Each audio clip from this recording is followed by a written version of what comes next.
नमस्कार, आप देख रहे हैं ब्रेकिंग बिहार। अभी हमारे साथ हैं हाजीपुर के पूर्व प्रत्याशी इंजीनियर राजकुमार पासवान जी। आइए इनसे जानते हैं, खास करके अभी जो SC/ST के लिए स्कॉलरशिप बंद हो गया है उस विषय पर पासवान जी क्या सोचते हैं। पासवान जी, आपका स्वागत है ब्रेकिंग बिहार। जी नमस्कार। देखिए, चिराग पासवान जी का यही हालात है कि गुल खाया गुलगुल्ला से परहेज।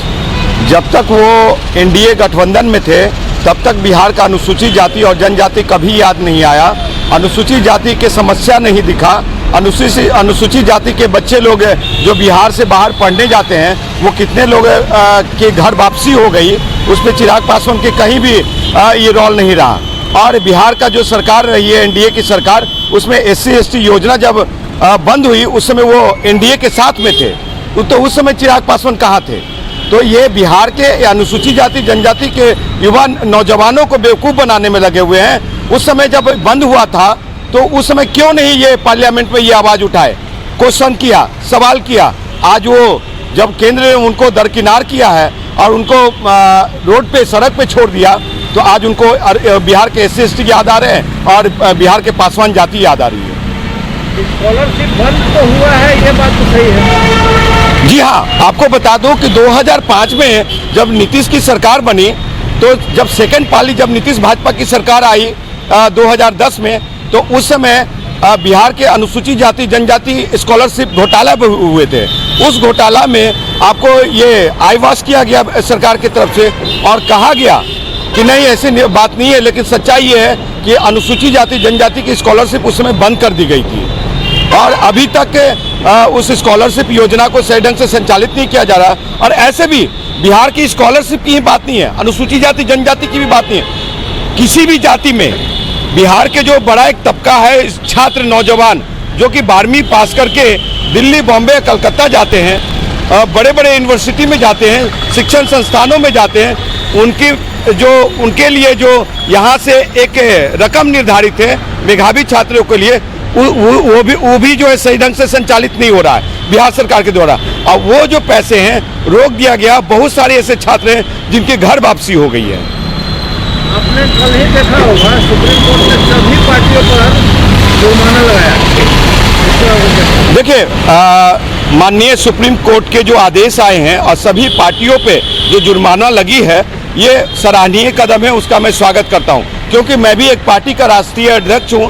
राष्ट्रीय अध्यक्ष होने के नाते मैं उस निर्णय को स्वागत करता हूं, सुप्रीम कोर्ट के निर्णय को स्वागत करता हूं कि जिनकी भी पार्टी में और जिनके भी उम्मीदवार आपराधिक छवि के लोग हैं, तो वो अपनी सारी चीज़ को मतलब कि अपने में सारी चीज़ को पारदर्शिता रखे, निर्वाचन आयोग को सही सूचनाबद्ध और निर्वाचन आयोग को सही सूचना दे। जो भी अपने कैंडिडेट है उसको आपको अलग से खास करके आपराधिक छवि वाले का सूचना आपको देना है और वैसे पेपर में, वैसे मीडिया में देना है जिसको लोग ज़्यादा देखें। हाँ बिल्कुल, नहीं, वैसे लोगों को भी देखना है जो जिनकी चेहरा बड़ी नहीं है राजनीति में, तो उन्हें भी आपको बता दूं कि उनका भी कर्तव्य बनता है। और जो नॉमिनेशन के समय फॉर्म भरी जाती है उसमें सारी चीज़ें हैं। अगर कोई चीज़ एसेट को छुपाते हैं, चाहे अपने आपराधिक छवि को छुपाने की कोशिश की जाती है, तो बाद में फिर छन के आ जाते हैं। तो ऐसे लोगों पे कार्रवाई होनी चाहिए और नॉमिनेशन कैंसिल किया जाना चाहिए।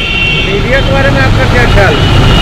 देखिए, मीडिया देश का चौथा स्तंभ है और उनके जो काम है वो अपना आज़ादी से काम कर रही है देश की मीडिया।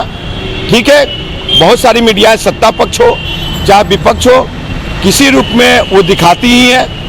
कल आपने तेज प्रताप यादव का बयान सुना होगा, जिस तरह से मीडिया को लेकर उन्होंने कहा है, क्या ये उचित है? देखिए, तेज प्रताप जी जिस पार्टी से बिलोंग करते हैं और जिस परिवार एंड पार्टी से बिलोंग करते हैं, तो उनकी तो फितरत में है। और आज ये कोई नई बात नहीं है कि मीडिया के लोगों ने, उनके घर के ही बेटी बहुओं ने थप्पड़ तक में जड़ा है। तो वो मीडिया का कितना सम्मान करते हैं, जो लोकतंत्र का चौथा स्तंभ है। ठीक है, कहीं ना कहीं मीडिया के साथ भी बहुत सारी मजबूरियां होती है, परिस्थिति होती है। वही मीडिया लालू प्रसाद यादव को चांद पे बैठाया, तेजस्वी यादव को चांद पे बैठाने का काम किया है। तेज प्रताप भी स्वास्थ्य मंत्री रहे तो उनको भी चांद पे बैठाने का काम किया।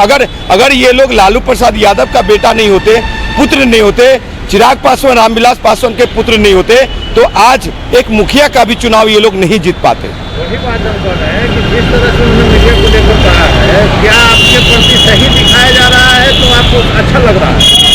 लेकिन अगर गलत आपके नज़र से, जबकि मीडिया तो जो है सच्चाई वही दिखाता है। देखिए वो जो मैं वीडियो तेज प्रताप जी का जो वीडियो मैंने सुना है, वो उस वीडियो में उनकी आवेश है, वो एक भड़ास उतार रहे हैं। और रही बातें कि चारा